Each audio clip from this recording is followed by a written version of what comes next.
Bom, meus queridos, página 93, Cristologia Paulina, é o que a gente vai iniciar aqui, né?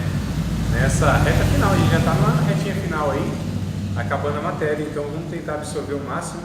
Vocês aproveitem e façam suas perguntas à vontade, para que a gente possa tirar as dúvidas, né? Vai que não volta nenhum assunto desse em outras matérias. A gente deixou de fazer as perguntas. Então bora lá, página 93, tá aí? Achou? Bora fazer a leitura juntos? Página 93.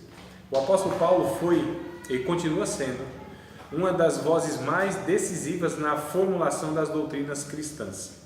Quase não existe uma afirmação teológica no cristianismo que não remeta de alguma maneira a seus escritos, que não busque em suas epístolas, suas cartas, pelo menos alguma base. Quando tratamos de cristologia, isto não é diferente. A influência de Paulo é enorme, tanto em nossa compreensão das naturezas de Cristo, quanto em nosso entendimento de sua obra por nós.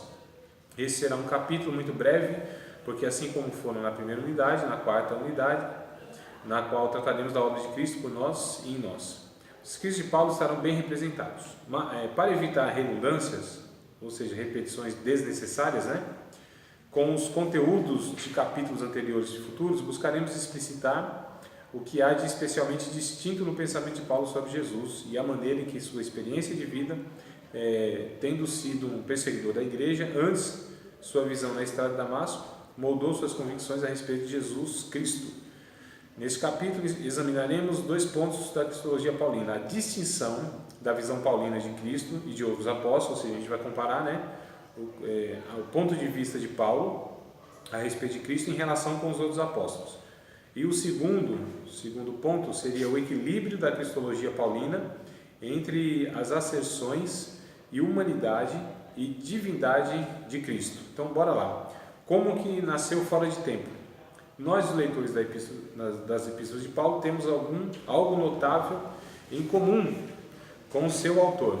Ele, assim como nós, nunca teve contato com Jesus Cristo enquanto ele vivia e andava pela Judéia. Sendo assim, de todos os apóstolos, Paulo era, de certa forma, uma anomalia, ou seja, totalmente diferente dos demais, Todos, menos ele, havia sido testemunha da vida de Cristo antes e após sua morte e ressurreição, ou seja, andaram com Cristo, Página 94. Ao narrar a sequência dos eventos da morte de Jesus, amém, de Jesus até a sua ascensão aos céus, Paulo admite esse ponto, observando que após sua ressurreição, Jesus foi visto pelos 11, por mais 500 outros de seus seguidores, seu irmão Tiago e todos os apóstolos. Ele está em 1 Coríntios, no capítulo de número 15, onde ele vai narrando isso aí, Depois desses, apareceu também a mim, como um que nasceu fora de tempo, ou um abortivo, dependendo da versão. Não sei como que está aí, vocês estão acompanhando a Bíblia não, Se quiser abrir em 1 Coríntios, capítulo 15, e aí vocês já vão perceber que tem essa variante, Que ele diz, como um abortivo, nasceu fora de tempo, pois sou o menor dos apóstolos, e nem sequer mereço ser chamado apóstolo, porque persegui a igreja de Deus. Olha só, irmãos, que humildade desse servo de Deus, Apóstolo Paulo disse que não merecia ser chamado apóstolo, enquanto alguns outros aí reivindicam esse título. Que diferença, dos homens de Deus para os supostos homens de Deus da nossa época. Então a gente já vê uma diferença enorme aqui. O termo que Paulo, é isso mesmo, Alguém conferiu na Bíblia, Yuri? Abortivo. É o verso 8, 8. Está fora de tempo também. Fora de tempo. Abortivo. Como está? Abortivo também, Ou seja, esse que vem fora mesmo de tempo, Ele se considera assim um apóstolo porque não participou como os 12, anteriores, ou como os outros 12, vivendo os 3 anos andando com Cristo, viveram mesmo com Cristo, e ele diz que não, ele se considera inferior aos demais, nem era digno de ser chamado apóstolo. O termo que Paulo usa para expressar o fato de que ele nasceu fora de tempo é ektroma, um termo que significa um feto nascido prematuramente, ou até mesmo abortado. Por isso ele está acompanhando a sua inexperiência com a vida que os discípulos tinham com Jesus, comparando, Eu disse outra palavra, com isso ele está comparando. Os outros apóstolos todos foram treinados em caráter e em ministério pelo próprio Jesus, por Jesus. Paulo, como um bebê prematuro, não entrou em seu apostolado tão bem formado quanto os outros, não tão conhecedor de Jesus. Isto era visto por ele como uma desvantagem, e ele já teve que defender seu ministério contra ataques ferrenhos por ter sido chamado ao apostolado aí tão fora de tempo. Como pode atestar quando qualquer leitor das epístolas aos Coríntios. Ele defende o capítulo 9, inclusive, ele vai falar sobre essa questão, né? Eu também não tenho direito, como os demais apóstolos, de fazer isso e aquilo. Então, capítulo 9 de 1 aos Coríntios, a gente já vê que ele defende aí o seu apostolado. Eu acho interessante essa passagem aqui. O título, né, não é inspirado, a gente já aprendeu, mas às vezes contribui sim para uma compreensão. A liberdade e os direitos dos apóstolos. Então ele pergunta: não sou eu apóstolo? Não sou livre? Não vi a Jesus Cristo, Senhor nosso? No caso, a visão que ele teve, né? Não sois vós a minha obra no Senhor? Se eu não sou apóstolo para os outros, ao menos o sou para vós, porque vós sois o selo do meu apostolado no Senhor. Então ele toma aqui como um selo, como confirmação do seu apostolado, as pessoas que ele tinha cuidado, ele tinha evangelizado, ele tinha discipulado e tal. Então ele diz: eu sou apóstolo, vocês são a prova do meu apostolado, né? Então o fruto do apostolado de Paulo eram as próprias pessoas. Como hoje, né, irmãos? Tem pessoas que elas não levam o título de pastor, por exemplo, mas são pastores, cuidam de vida, né? Aconselham vida. Tem pessoas que não têm um cargo de liderança, muitas vezes reconhecido no ministério, mas são líderes, influenciam pessoas.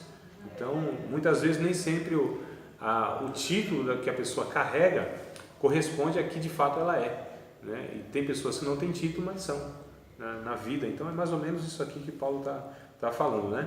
Essa é a minha defesa para com os que me condenam. Aí ele diz assim: não temos nós direito de comer e de beber? Não temos nós direito de levar conosco uma mulher irmã, como também os demais apóstolos e os irmãos do Senhor e Cefas? Ou seja, eles tinham uma esposa, né? Eles iam fazendo a obra de Deus, e o apóstolo Paulo, e ele vai se defendendo essas questões aí. Ou só eu e Barnabé não temos direito de deixar de trabalhar? Olha que coisa interessante. Quem jamais milita a sua própria custa? Quem planta a vinha e não come do seu fruto? Quem apacenta o gado e não come do leite do gado? Então ele vai dizer sobre esse fato de ele receber inclusive ofertas de irmãos de igreja para que ele possa suprir as suas necessidades. Alguns irmãos pegam a passagem lá em Atos, onde ele diz que ele, Priscila e Áquila, eles trabalhavam e faziam tendas, né? E com isso eles ajudavam no sustento próprio. Ele não queria ser pesado às igrejas, mas tinha um equilíbrio na vida de Paulo. Quando Paulo podia gerar alguma renda para ele, financeira, ele fazia isso. Mas quando não tinha condição, porque a demanda da obra era muito grande, então igrejas ajudavam ele, né? De Filipenses ele vai falar, né? Todas as igrejas não me comunicaram nesse sentido de dar, receber, mas vocês sim, que Deus abençoe vocês e tal. E ele vai falando em outras passagens. Então tem que haver um equilíbrio nessa questão, né? Se a igreja tem condição de sustentar o seu pastor, e na minha opinião, todas as igrejas, por menor que seja, ela tem condição de sustentar financeiramente o seu pastor. E aí, claro, vai ter uma pessoa muito mais adequada no atendimento pastoral, no cuidado pastoral, na própria obra em si, para o pastor cuidar da sua família, ter a sua vida de comunhão com Deus, né? Imagina que a maioria dos pastores levanta lá suas 3, 4 horas da madrugada, 4 e meia, 5 horas que seja, trabalha 11, 12 horas no dia, né? Aí tem que vir para a igreja, tem que ter uma mensagem de Deus para dar para o povo, aí tem que cuidar desse povo, aí ele tem família, aí ele tem a sua vida pessoal, aí final de semana, às vezes, né, quando não trabalha de sábado, faz uma extra, alguma coisa, aí tem que visitar o povo, né, que está passando dificuldade, tem que aconselhar o povo. Aí eu pergunto, irmão, e esse coitado vai durar até quando desse jeito? Né? E não dá conta, não dá conta. É muita demanda. Ainda que a igreja seja pequena, 40, 50, 60 membros, cuidar desse povo não é brincadeira não. Cuidar de um dá trabalho, cuidar de 2 dá trabalho, né? Ora diga quem acompanha uma família, outra família, então dá trabalho no sentido, não é um trabalho que eu estou dizendo assim, que coisa ruim. Estou falando que exige dedicação, né? O pastorado, o cuidado, ele exige dedicação, e dedicação é sinônimo também de tempo. Então, oferecer tempo também. Então a gente percebe aqui que há esse equilíbrio. E ele diz aí, quem jamais milita a sua própria custa? Ou seja, quem vai à guerra e banca? Não existe nenhum soldado, né? Fala assim, não, eu vou à guerra, mas eu que vou custear tudo, arma, alimento. Isso não existe. Ele diz assim, quem planta a vinha e não come do seu fruto? Quem é a pessoa? Porque ela planta para vender, mas ela também desfruta daquilo, né? É o que ele está dizendo aqui. Quem apacenta o gado e não come do leite do gado? Quem cuida desse gado e não usufrui também desse leite, ou seja, daquilo que o gado produz? Aí ele traz um texto no verso 8 que é interessante. Digo eu isso segundo os homens? Ou não diz a lei também o mesmo? Ou seja, as escrituras, lá Moisés. Porque a lei de Moisés está escrito, não atarás a boca ao boi que trilha o grão. Aí ele fala, porventura tem Deus cuidado nos bois? Ou seja, isso que está escrito lá, Deus está falando do boi em si, porque havia lei, né? Para não fazer isso com boi, então era literal. Mas ele interpreta aqui, mas é dos bois mesmo que Deus está falando? Apenas? Não. Ou não diz certamente por nós? Certamente que por nós está escrito. Porque o que lavra deve lavrar com esperança. O que debulha deve debulhar com esperança de ser participante. Se nós vos semeamos as coisas espirituais, será muito que de vós recolhamos as carnais? Aqui mesmo é questão financeira, tá, irmãos? Se outros participam deste poder sobre vós, por que não mais justamente nós? Mas nós não usamos deste direito, antes suportamos tudo, para não pormos impedimento algum no Evangelho de Cristo. Ou seja, tem gente que murmurava nessa questão, né? Então ele falou, tá bom, a gente até se abstém, que é um direito nosso. Agora Paulo ele vai dizer aqui no verso 13, não sabeis vós que os que administram o que é sagrado comem do que é do templo, está falando do sacerdócio da antiga aliança, né? E que os que de contínuo estão junto ao altar participam do altar. Olha o verso 14, irmãos. Assim ordenou também o Senhor, Jesus no caso, aos que anunciam o Evangelho que vivam do Evangelho. Então ele está falando aqui dessa realidade, defendendo o apostolado e defendendo essa questão do cuidado mesmo. E Jesus vem ensinando isso com os seus discípulos. Mas lógico, tem que ter um equilíbrio, né, irmãos? Não é sustentar um cara que ele não se dedica à obra e às pessoas, né?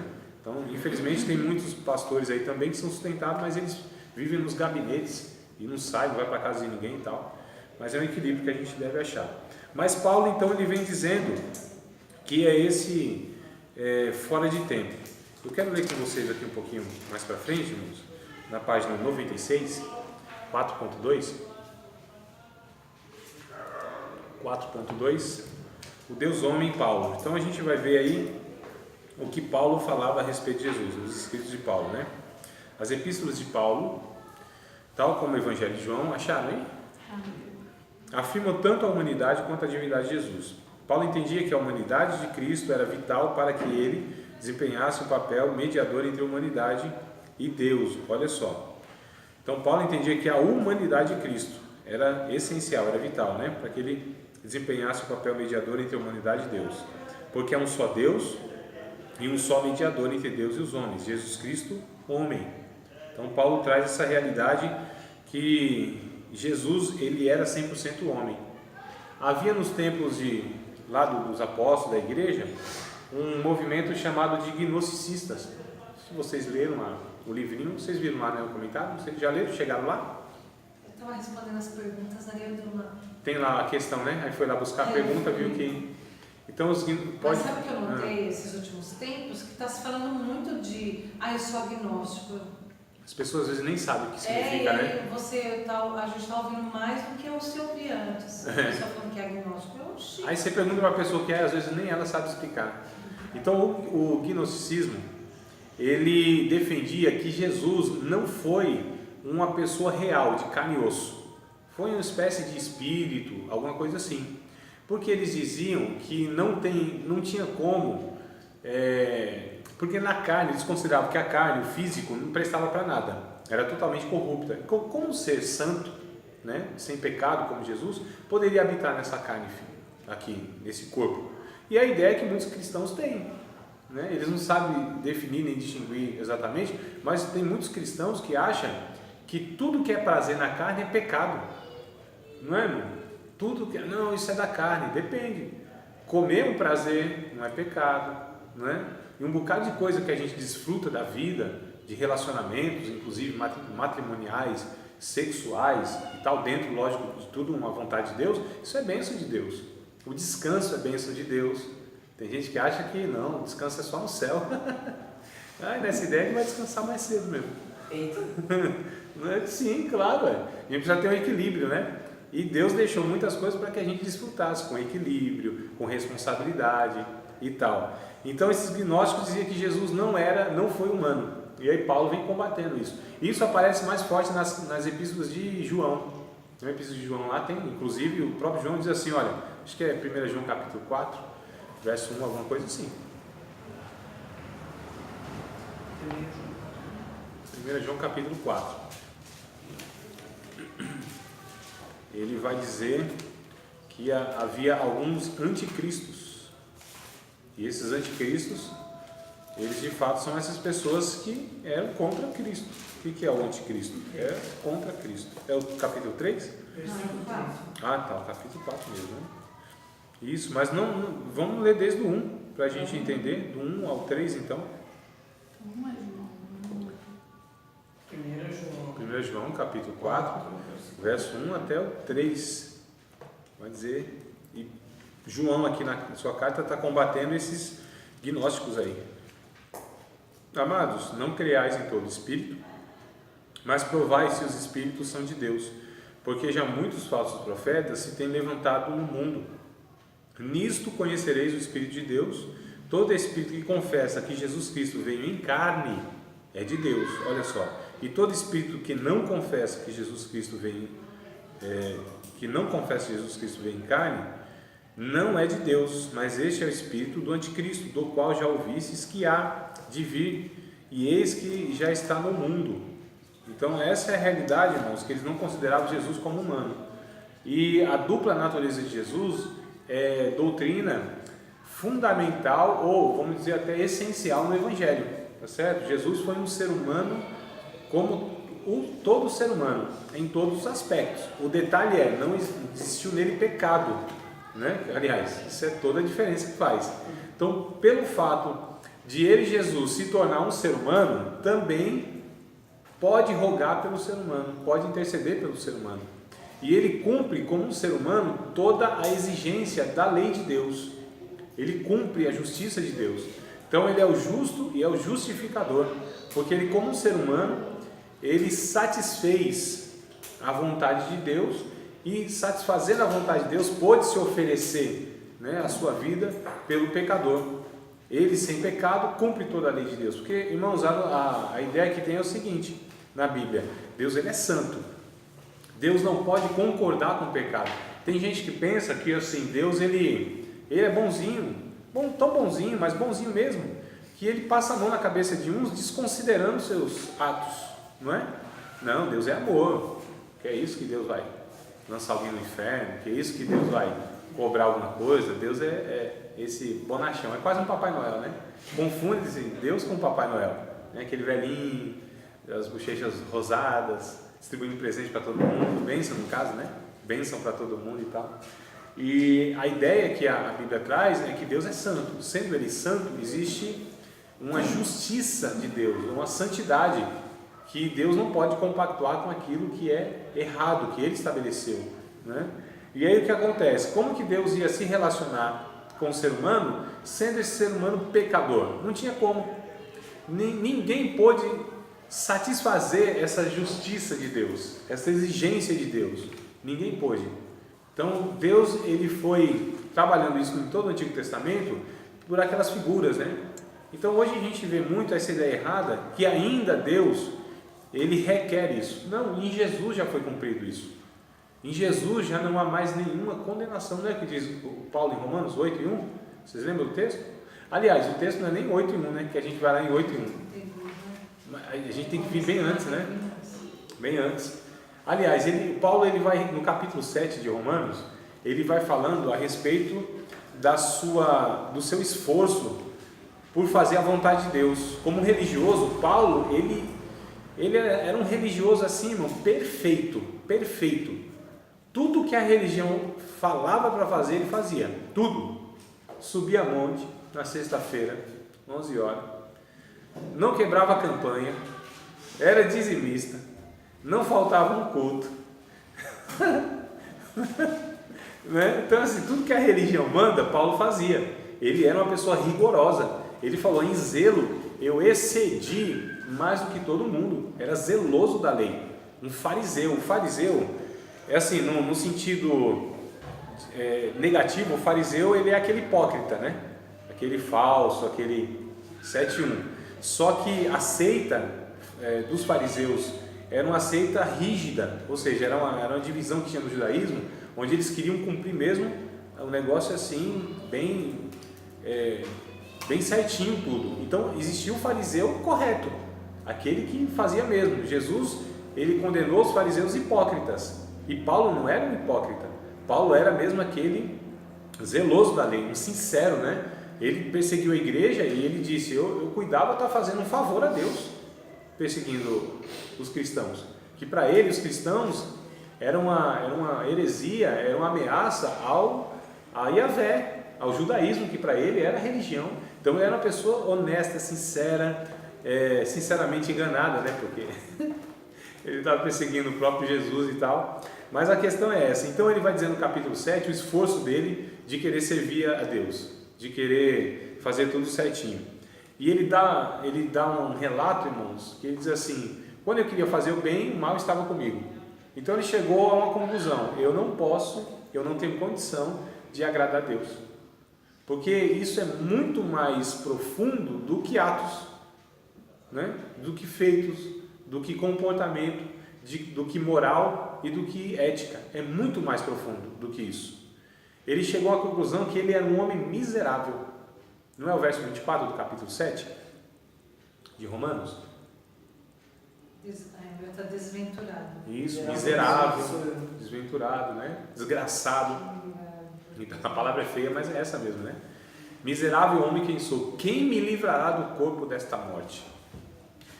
Tinha uma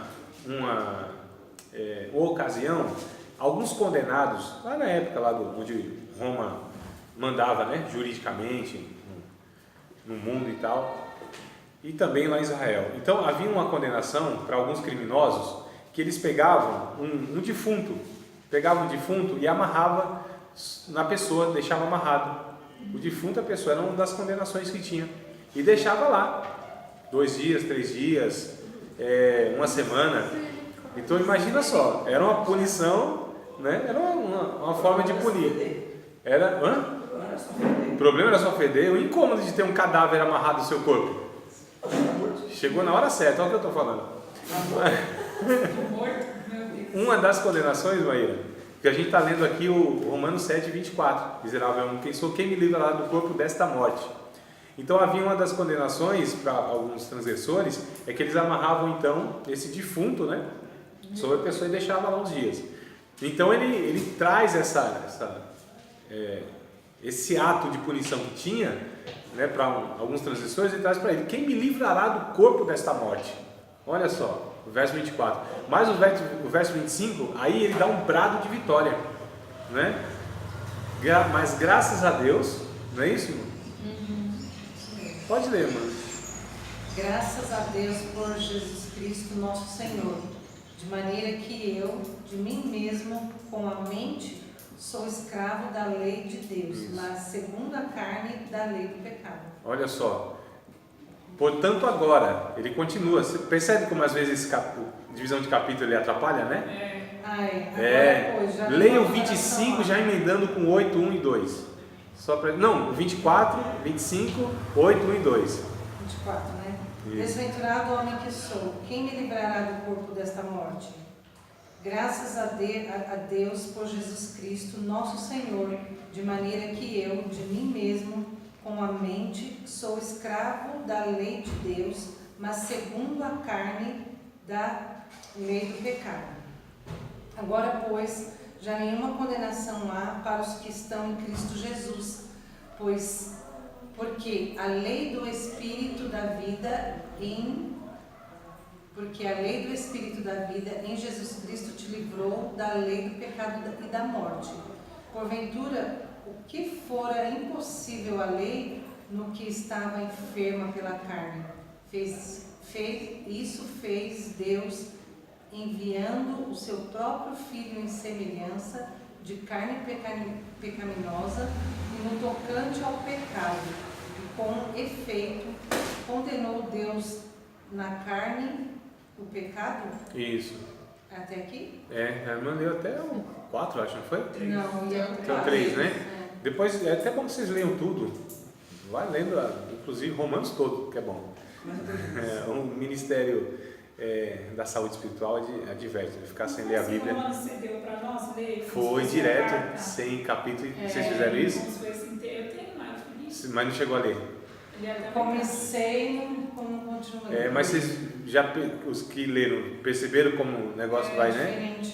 Muito bom, que a gente perde às vezes essa sequência que é importante, né? Mas o que da coisa, né? Isso, é a fala, né? A gente quebra a fala do Paulo, de quem quer que seja tenha escrito. Mas a questão então Paulo ele coloca a importância de Jesus, reconhecer ele como um ser humano, porque é esse humano de Jesus que salva o ser humano.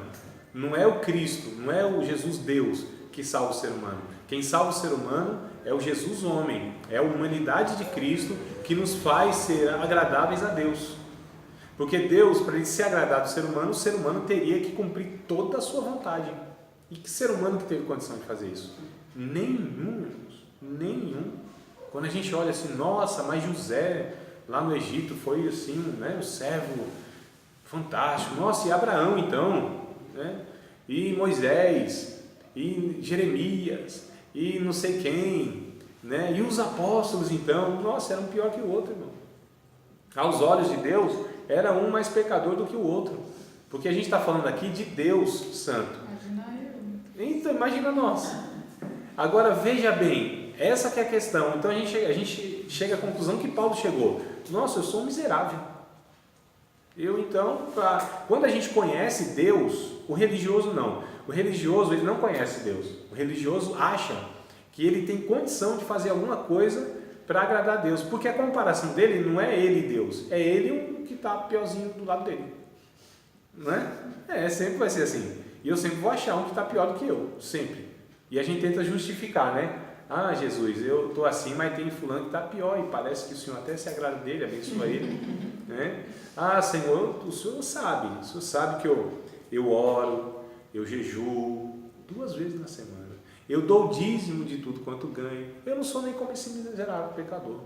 Não foi a oração que fez lá o religioso, né? Olha só, aí Jesus fala assim, que o pecador, esse miserável, não ousava nem levantar a sua cabeça na oração.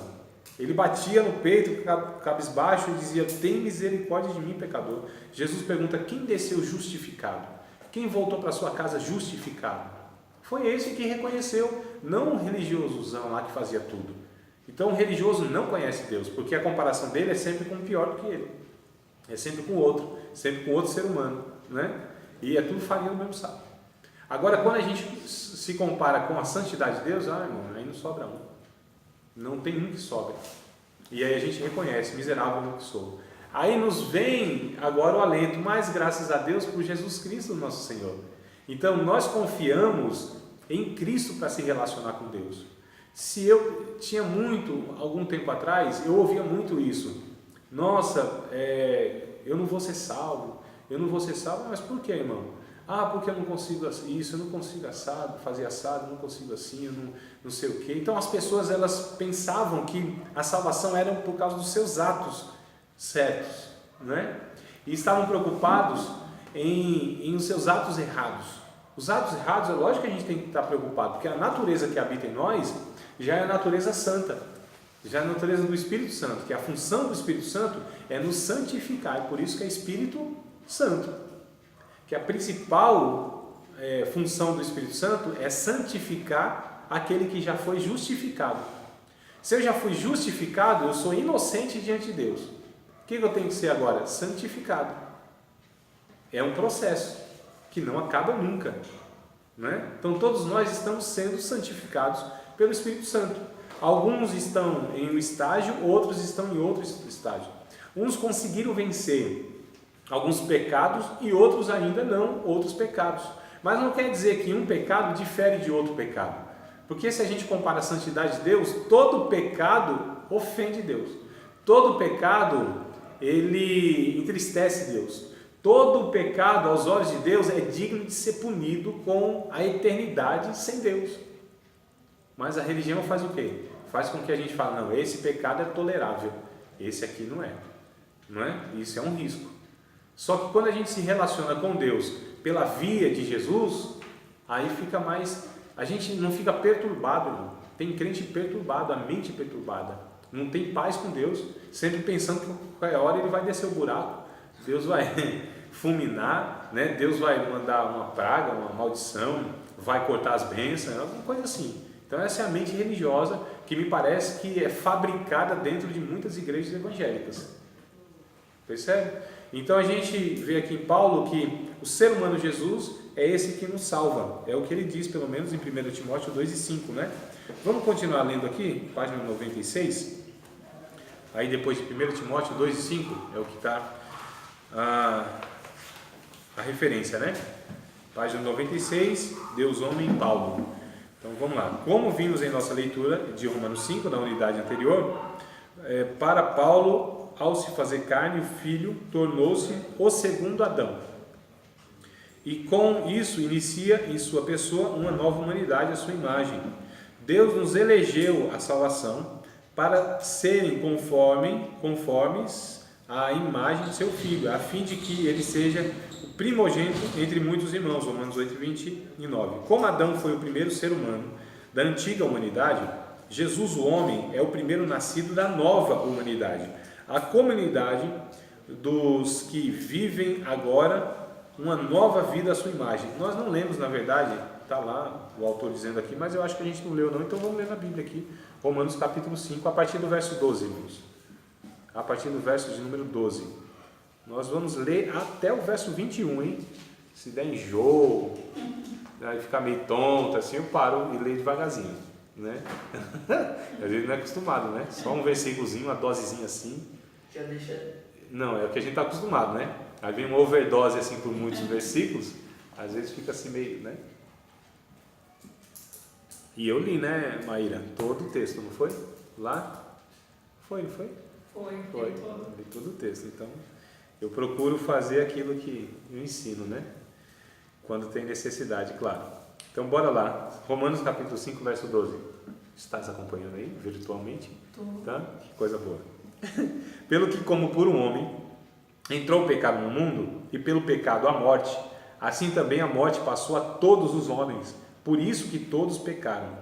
Porque até a lei estava o pecado no mundo, mas o pecado não é imputado, não havendo lei. No entanto, a morte reinou desde Adão até Moisés, até sobre aqueles que não pecaram à semelhança da transgressão de Adão, o qual é a figura daquele que havia de vir. Então, Adão é a figura daquele que viria, né?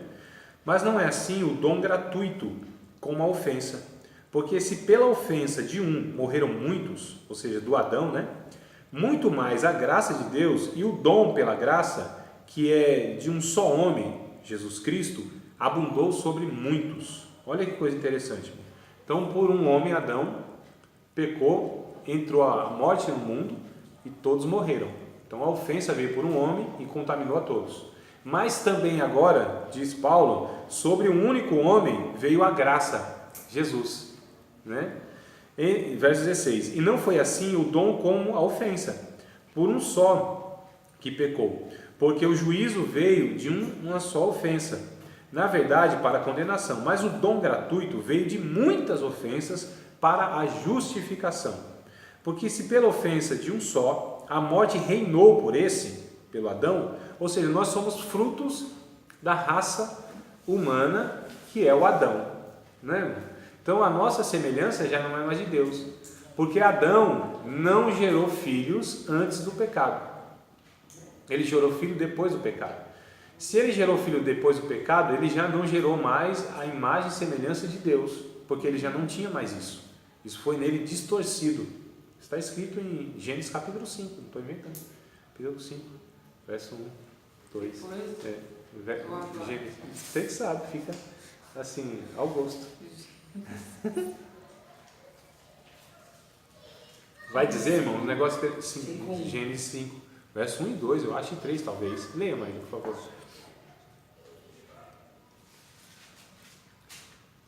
Pode ler. O capítulo 5 de Gênesis, verso 1, 2, acho que até o 3. A iniquidade é no dia de Adão. Isso. No dia em que Deus criou o homem, a semelhança de Deus o fez. Homem e mulher os criou, Deus abençoou, ele chamou pelo nome de Adão. No dia em que foram criados, viveu Adão 130 anos e gerou um filho à sua semelhança, conforme a sua imagem, ele chamou Sete. Olha só, o Adão, ele gera agora um filho conforme a sua semelhança, conforme a sua imagem, não mais a imagem e semelhança de Deus, porque aí ele já tinha pecado, né? Já tinha rompido com Deus. Então todo o ser humano que nasce à semelhança de Adão, ou seja, pecador, com a natureza pecadora, com a inclinação para o pecado, já nasce desfavorável. Mas a gente não somos mais semelhança de Cristo? Nós cristãos, nós que já entregamos nossa vida a Jesus. Eu estou falando da humanidade no geral, né? Agora nós não, porque Jesus agora, ele já nos fez diante de Deus inocente. Então quando Deus olha para a gente, quem que ele enxerga? É mais semelhança de Cristo. Eu perguntei primeiro. Nós já falamos isso aqui outras vezes, eu queria que vocês lembrassem. Quando Deus olha para nós assim, e pensa assim, eu vou abençoar a Nathalie. Eu estou com vontade de abençoar a Nathalie, vou abençoar a Nathalie. Quem que ele enxerga, Nathalie? Você? Não. Tu fez uma afirmação e já pergunta, tá vendo? Eu já falei isso, irmão, e é muito importante a gente guardar essa realidade. Porque aí a gente tira qualquer possibilidade da gente se vangloriar num resultado positivo. Mas também a gente não se desespera quando a gente erra. Olha só, quando Deus olha para a gente e vai nos abençoar, se Ele olhasse para nós, se Ele enxergasse nós, Ele não nos abençoaria. Porque em nós não há nenhum motivo para que Deus nos abençoe. Em nós não há nenhum mérito para que Deus nos abençoe. Nós não fizemos nada para merecer nada de Deus, nada bom de Deus, nada. Então quando Ele vai abençoar a gente, Ele olha Jesus. Ele vê em nós Jesus, a obra de Cristo. Ele vê em nós o sangue de Jesus nos purificando. Deus nos olha como santos. Eu acho interessante isso. Lembra lá do povo de Corinto? A igreja de Corinto, aquela bagunça toda? Né? Não é não? Gente fofoqueira, gente que falava mal dos outros, era uma brigaiada. Eles tinham partido, eles preferiam um pregador, o outro preferia outro quando pregava. Professor fulano para mim é melhor. Esse líder aqui é melhor, esse quando rege aqui é melhor. Então tinha essas panelinhas. Lá tinha pecado que não era tratado. Lá tinha uns homossexuais que não tinham sido libertos direito. Lá tinha gente ainda que se vacilasse, deixasse a carteira na igreja, eles surrupiavam. Lá se um irmão fizesse negócio com outro irmão e o outro não pagava, processava logo. E era assim, era um negócio terrível. Era a membresia. Eu duvido querer ser pastor daquela igreja. Eu duvido algum pastor. Era só gente ruim, mas tudo profetizava, tá, irmão? Falava a língua estranha deles, né? Curava os enfermos. Era um Pentecoste assim terrível. O fogo descia na igreja. Está lá escrito isso, né? Na carta de Paulo. É a igreja do Novo Testamento mais pentecostal, como a gente entende que é o pentecostal. Era o fogo puro. Fogo puro. O Espírito Santo não agia tão, pelo menos Paulo não deixa isso registrado em nenhuma outra carta. O Espírito Santo, ele derramava tantos dons espirituais e manifestava tantos dons espirituais na igreja de Corinto como nenhuma outra igreja do Novo Testamento. Lá se manifestavam os 9 dons carismáticos. Era profecia, era língua estranha, era interpretação de língua, era dons de curar, discernir espírito, variedade de língua, era dom da ciência da palavra, dom de maravilhas. Olha, tinha dom de maravilha, dom da fé. Né? Então tinha assim todos os dons espirituais nos cultos. Então o culto era um fogo puro. Era tanto derramamento do Espírito Santo que Paulo falou assim: calma, irmão, eu preciso pôr ordem nesse negócio. Profetiza o culto de você, mas 2 ou 3. Não deixa um monte de gente assim não. Vê se vocês ordenam esse negócio, faz um negócio ordeiro, ordem, decência, né? Pode profetizar, não estou proibindo ninguém falar língua estranha, estou falando as palavras de Paulo. Estou proibindo ninguém de falar língua estranha, mas faça isso com ordem, porque era tanto, irmão, tanta manifestação carismática, tanto dom espiritual, né, sendo operado, que Paulo dizia, então era a igreja mais pentecostal que tinha. Agora havia tanta, mas tanta gente, irmão, sem conversão, sendo usada pelo Espírito Santo. Pensei que não era possível. E como é possível? E como é possível? E como tem pessoas assim? É que nós pentecostais usamos um crivo errado, né? Um critério errado para avaliar se a pessoa é de Deus ou não. Então, se a pessoa tem unção, como a gente entende o que é unção, nossa, isso é um homem de Deus. Tanto é que é o que prega nas festividades, né? São os que têm agenda cheia. Agora, se você tem caráter, é um bom esposo, um bom pai, uma pessoa honesta, gente que dá bom testemunho, que não é fofoqueiro, que paga suas contas, a essa pessoa não, porque não dá nenhum pulinho, né? O poder de Deus nem desce na igreja, então essa pessoa não importa muito para a gente se ela tem um caráter cristão, o que importa é se ela tem um carisma. Então carisma a gente prefere em detrimento do caráter. Isso é a realidade da igreja brasileira, pentecostal, tá certo? Aí o que acontece? Voltando aqui, então Deus nos olha porque a carta de Paulo aos Coríntios está lá, aos santos, aos santificados. Ele está chamando esse povo de santo e santificado, porque aos olhos de Deus eles são, porque Deus está vendo Jesus entre ele, o Pai, e esses pecadores. Jesus, que o Espírito Santo está trabalhando na vida deles, né? Aos santificados, aos santos e tal. Então, quando Deus quer abençoar, Ele vê Jesus e nos abençoa por causa de Jesus. O motivo, a motivação de Deus abençoar qualquer cristão é por conta de que Jesus está na vida dele. Aí quando a gente vacila, erra, que a gente deveria, segundo a santidade de Deus, ser fulminado, não é? É ou não é? Vacilou alguma coisa, tem uns crentes que é vacilão mesmo. Vacila assim nos pecados, né? E eles são mais responsáveis quando fazem isso, né? Porque detêm um maior conhecimento. Então eles são mais culpáveis ou culpados do que aqueles que não conhecem. Então os crentes quando pecam, o pecado deles é pior do que o pecado daqueles que não conhecem Jesus. Muito pior. Porque quem muito é dado, muito também vai ser requerido, né? Olha só. Então o que acontece? Aí quando Deus olha assim, aí Ele não fulmina a gente, não manda um ataque cardíaco, não entope a veia do cérebro, não corta o oxigênio lá de cima. Então a gente não morre, pelo menos na questão assim imediata, porque todo pecado ele vai gerando morte de alguma maneira, né? Aí por que Deus não faz isso? Porque Ele vê Jesus. Então o Deus ele se relaciona conosco por meio de Jesus e pelo mérito de Jesus. Então quando Deus me abençoou, louvado seja o nome de Jesus. Quando eu vacilei, Deus não me puniu, me fulminou com aquilo, por causa daquilo, louvado seja o nome de Jesus, é por causa de Jesus. Então é por isso que eu vivo em paz com Deus. Eu não tenho mais nenhuma contenda com Deus. Eu, André, não tenho. O pecado ainda me incomoda, o pecado ainda me gera um desconforto, o pecado ainda me entristece, porque quem está em mim é o Espírito Santo. E é bom que isso aconteça, né? Agora eu já não tenho mais aquela perturbação. E agora? Esse Deus Santo vai me fulminar? Não, porque eu sei que está tudo resolvido, irmãos. Está tudo apaziguado. Jesus é o príncipe da paz. Jesus é a propiciação, ou seja, Ele tornou satisfeito, propício, né? João ele vai dizer na sua primeira carta, no capítulo 2, aliás, o capítulo 1, verso 7, 1 João, capítulo 1, verso 7, ele já vai dizer que se nós confessarmos nossos pecados, Jesus ele nos purifica, né, de todo pecado. O verso 9, me parece que é o que ele vai dizer, que se nós dissermos que não temos pecado, nós fazemos Deus mentiroso.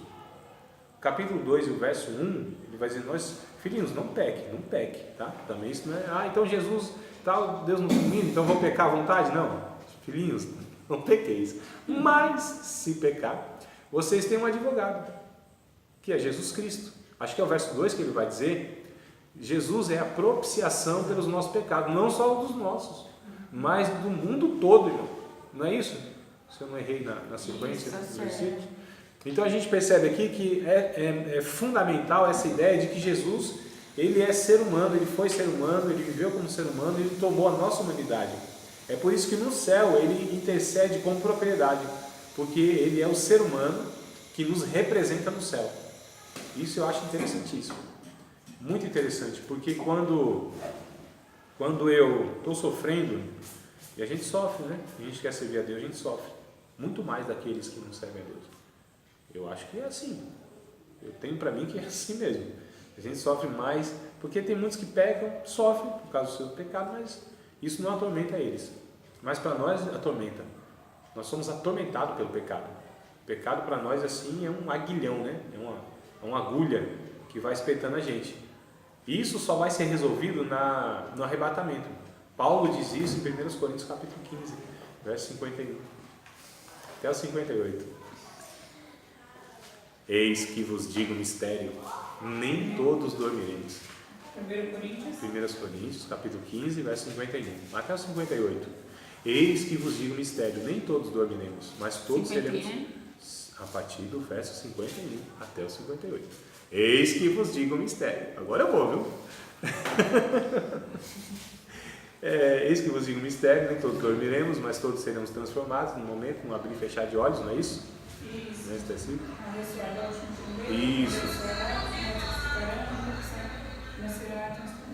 Isso. E o que é corruptível se revestirá da incorruptibilidade. O que é mortal se revestirá da imortalidade. E quando isso que é corruptível se transformar em corruptibilidade, quando isso que é mortal se revestir da imortalidade, então cumprir-se-á a palavra que está escrita: tragada foi a morte na vitória. Onde está, ó inferno, a tua vitória? Onde está o aguilhão? Aparece aí a palavra, não é? Onde está o teu aguilhão? Porque a força do pecado é a lei. Olha só, a força do pecado é a lei. Mas graças a Deus que nos dá a vitória por nosso Senhor e Salvador Jesus Cristo. Portanto, meus amados irmãos, sede firmes e constantes, sempre abundantes na obra do Senhor, porque ela tem uma recompensa.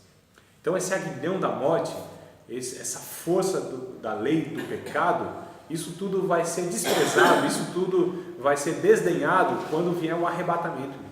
Porque a gente nem vai ser mais atormentado pelo pecado. Nós vamos ser não só livres do poder do pecado, porque já somos, do poder do pecado nós somos salvos. Da influência do pecado nós estamos sendo salvos. E aí no caso da presença do pecado, nós vamos ser totalmente salvos. Nem mais poder já não domina mais a nossa vida, o pecado, né? Não deve ser mais o Senhor da nossa vida. Agora a influência ainda nos atormenta, e a sua presença. Agora nem a influência e nem a presença do pecado nós teremos mais. Seremos seres totalmente regenerados, redimidos, transformados, com um corpo glorioso, sem nenhuma possibilidade de pecarmos, totalmente santos, à semelhança do humano Jesus, que está no céu, sem angústia nenhuma, sem crise existencial nenhuma, sem nenhuma ansiedade, sem nenhuma preocupação. Olha, irmão, sem descontrole nenhum, sem ira, sem cólera, sem raiva, sem inveja, sem nada dessas coisas que nos atormentam. Nós que somos servos de Deus, isso nos atormenta. Porque se isso na nossa vida não nos atormenta, aí é um perigo, que é o que eu vejo na vida de muitos irmãos. Muitos irmãos. Que eles pecam e aquilo não gera incômodo deles. Aí é um negócio preocupante, né? Mas aí Jesus, ele já venceu essa questão. Vamos ler aqui o texto do livro, que eu acho interessante, irmãos. Como Adão foi o primeiro humano na antiga humanidade, né, onde a gente leu. Além disso, vocês acharam a leitura aí? Além disso, isso, agora sim, tá vendo como acha? Quando abre, quando abre a Bíblia, acha, né? A Bíblia não, o livro.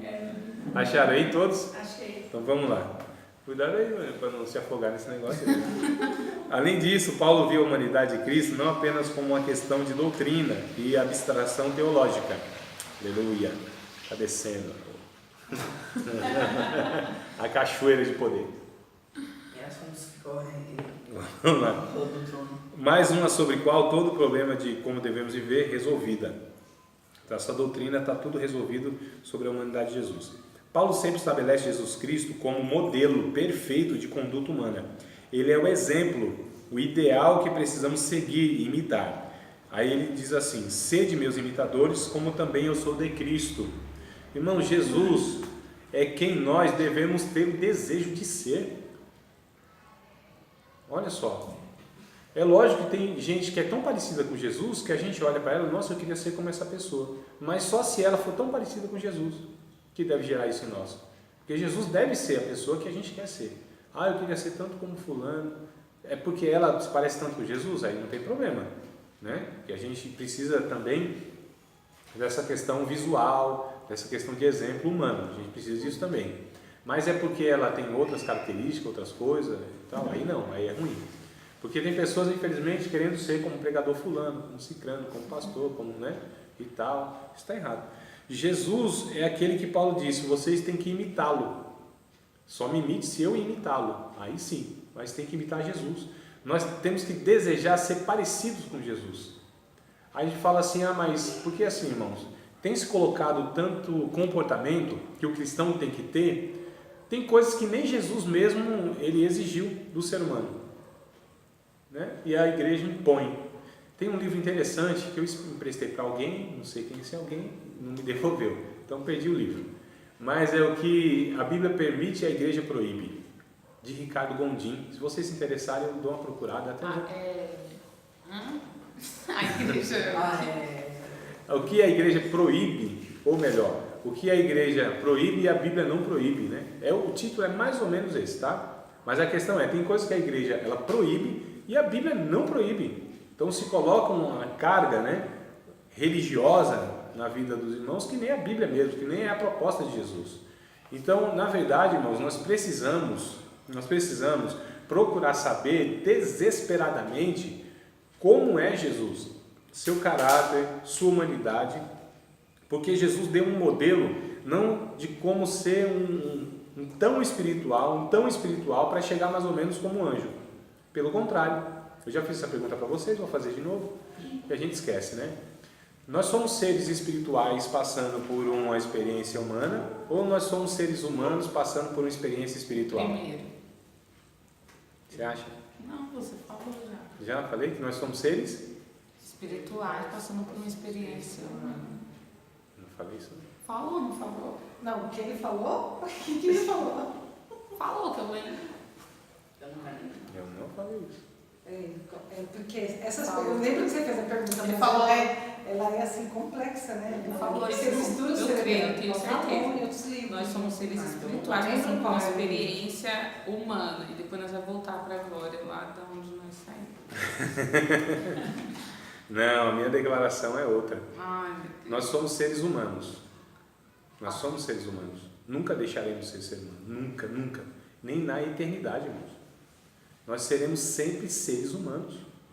Deus criou duas categorias de seres, anjos e humanos.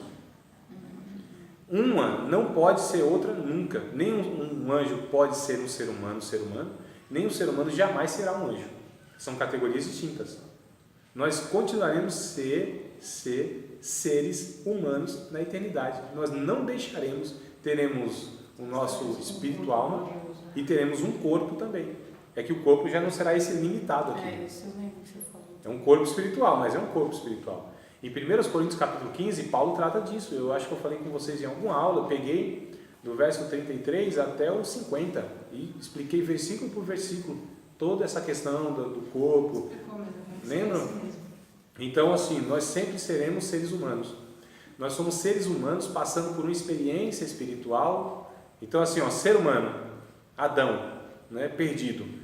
Uma experiência espiritual de regeneração, de novo nascimento, sendo gerado de novo pela água e pelo Espírito. E não tem como entrar no reino de Deus se não for por esse processo. Então, nós somos esse ser humano sendo aqui justificado, regenerado, santificado e seremos glorificados para sermos o ser humano que Deus queria que fôssemos quando fomos criados em Adão. Só que Adão peca e agora então há um processo de restauração, onde estamos sendo formados segundo a imagem e semelhança do segundo Adão, que Paulo vai dizer em 1 Coríntios também, capítulo 15. O segundo Adão, que veio do céu. Esse é alma vivente, esse é fonte de vida. E o Adão, o terreno, o primeiro Adão, ele foi fonte de morte, né? Então, é esse processo, nós somos seres humanos. Então, quanto mais humano nós somos a semelhança de Jesus, mais salvos nós estamos sendo. E a religião, ele coloca na cabeça das pessoas, você tem que ser tão espiritual, orar tanto, se abster tanto das coisas, jejuar tanto, viver tanto, quanto mais nos montes, nas igrejas, nas vigílias, aí você é mais espiritual. Só que eu percebo, na minha experiência de vida de quase 20 anos de evangelho, percebo que esses supostos mais espirituais são os mais desumanos, insensíveis, os menos que têm compaixão, os que menos perdoam, os que mais lançam no inferno mais fácil, os mais carrascos, não é? Os mais intolerantes. No portão dessas pessoas devia ter cristão antissocial. E a cara dele, assim, né? Cão antissocial, cristão antissocial. Tu queria perguntar alguma coisa? Diga. Eu não sei se você já falou que eu faltei tanto, né? Me perdoa de novo. Tá perdoado, mas vai, não peques mais para que não te aconteça coisa pior. Então, a salvação é possível, só é possível através de Jesus. Jesus, sacrifício de Jesus. E antes de Cristo, esse povo que foi eles morriam. O Hebreus capítulo 11 vai responder isso. Hebreus capítulo 11. Vamos ler o texto? É verdade, né? Boa pergunta, eu também acho. Boa pergunta. Sim, 11. Capítulo 11, verso. Esse pessoal que morreram tudo antes de Cristo, depois de Cristo, está tudo também esperando, né? Eu mesmo já fiz essa pergunta para vocês e ainda respondi. Tá vendo? Mas faz tempo, é por isso que a gente está estudando. Eu estava aqui? Não sei. Você já quer saber? Ainda que tivesse, Nathalie. Ainda que tivesse. Eu lembro que ele falou, mas que foi feita a aula, eu não lembro. Ainda que tivesse, mas não, são muitas informações, é muita coisa. 11 eu vou dizer daqui a pouco. É muita coisa que a gente, se não você fica procurando aí, não olha para mim, olhe para mim. Aqui, ó, no meio da minha sobrancelha. Procure o pelinho que se divide uma da outra. Procure qual é o... Não achou coisa nenhuma, rapaz. Quando não tem revelamento. Então o que acontece? É muita coisa, é por isso que a gente precisa estudar sempre, estudar continuamente, estudar as mesmas coisas, inclusive, né? A gente estuda as mesmas coisas, geralmente, né? Aquilo, eu já li isso aqui, eu já ouvi pregação, eu até já tirei uma conclusão, mas a gente vai estudando um pouquinho mais, a gente vai percebendo coisas que não tinha percebido, a gente vai lendo o mesmo versículo e vai percebendo outra coisa, né? Mesmo porque nós não somos a mesma pessoa sempre. A gente vai amadurecendo, enxergando a vida com outros olhares, né? A gente vai amadurecendo, se tornando mais ser humano. Então, quanto mais ser humano a gente vai se tornando, mais parecido com Jesus vai se tornando. É por isso, irmãos, que o modelo é Jesus. Em todos os sentidos, em todos os relacionamentos possíveis. Todos os relacionamentos possíveis. Quais são os relacionamentos possíveis? Deixa eu só falar uma coisa para não perder isso. Uma coisa que você falou é que quanto mais seres humanos formos, mais parecidos com Cristo. Sim. Sendo que eu tinha uma visão diferente. Quanto mais espiritual tiver, mais perto de Cristo.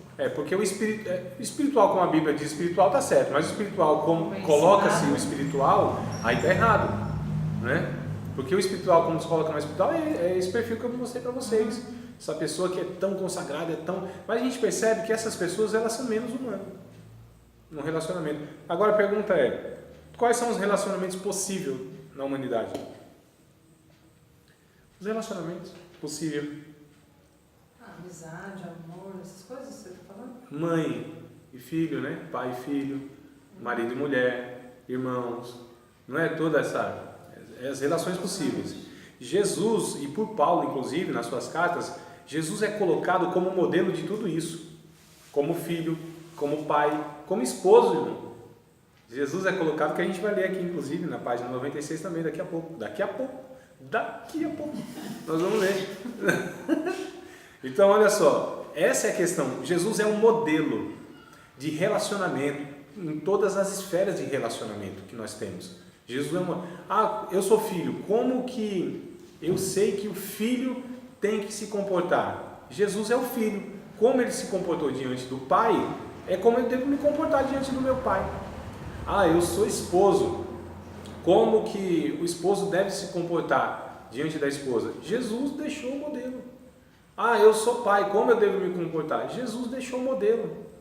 Eu sou namorado, Como que eu devo me comportar? Jesus deixou o modelo, tá certo? Os princípios eu estou falando, os valores eu estou falando, o comportamento, como que eu devo lidar numa situação onde tem uma pessoa assim assado. Procura no Novo Testamento, principalmente nos Evangelhos, vai estar Jesus lá, lidando com uma mulher samaritana que era segregada, que era desprezada, que não era muito querida na sociedade. Aí vai mostrar como que lida lá com um ladrão, como que Jesus lidou com um ladrão. Aí com uma pessoa assim, leprosa, uma pessoa desprezível, que é desprezada pela religião, como que eu devo lidar? Ou com outra religião, que era também o samaritano no caso, como eu devo lidar com uma prostituta? Está lá Jesus. O comportamento dele deve ser imitado por nós, irmãos. Como que ele agiu deve ser a nossa ação. O sentimento gerado, como eu devo lidar com um ente querido quando morre. Jesus mostrou a indignação com a morte. O espírito dele se moveu, as entranhas dele se remexeu. É o que vai dizer o texto, né? Como que eu devo lidar? Tem várias situações lá. E Jesus está lá. E aí a gente deve buscar essa referência nele. Como que eu devo ser? Eu devo todos os dias acordar de manhã, olhar para o espelho, me enxergar e olhar para o lado e ver Jesus. E aí eu comparo. André, irmãos, o negócio é tão sério que nós nem temos a capacidade de nos enxergar como nós somos. A maioria de nós vai passar o resto da vida olhando o inverso. Não é? Quando você olha no espelho, você acha que você olha você de frente? Não. O seu lado direito é esquerdo, o esquerdo é direito. Nem a capacidade de nos enxergar como nós somos, nós temos. É por isso que nós temos que enxergar Jesus. Ele é o padrão, a gente imita ele. Porque nós mesmos nem somos. A gente se vê no inverso. O espelho nunca mostra, né? Olha que coisa interessante. Eu acho. Não é não? Então, voltando para a questão aqui, do capítulo 11, como eram salvos do Antigo Testamento, da mesma forma que são salvos hoje. Não mudou nada. Eles já foram então? Sim, todos eles salvos. Todos. Antes de Cristo, depois de Cristo? Sim, da mesma forma. O que é necessário para ser salvo? Teologicamente falando. Então já estão lá na glória já. Sim. Ela fala muito. O paraíso. Eu estou vendo que ela está tão feliz. Está entendendo? É, sim. Não pode tirar essa felicidade dela. Eles estão lá agora. Aleluia. Não podia nem explicar diferente para ele, senão vou estragar. Então, o paraíso, né, que após a ressurreição de Cristo, foi transportado para o céu de fato. Ainda não totalmente na presença de Deus, desfrutando de toda aquela comunhão. Isso se dará um pouquinho mais para frente. Mas todos os salvos do Antigo e Novo Testamento estão no mesmo lugar, que era antigamente chamado de seio de Abraão, paraíso e essas coisas, lugar de delícias e tal. André, essas partes eu gosto bem de futucar mesmo, que eu gosto muito, né? Porque, tipo assim, a gente que ministra, às vezes, eu gosto de entender bastante isso aí. Igual ela está falando, eu muito me apego, né? Mas muito mesmo, sempre no ladrão da cruz, né? Ele representa a gente, né, Adriano? Ele representa, igual você falou, e é o sentimento de que ali, de que não precisa de tantas coisas como é enfatizado, né, para você estar no paraíso.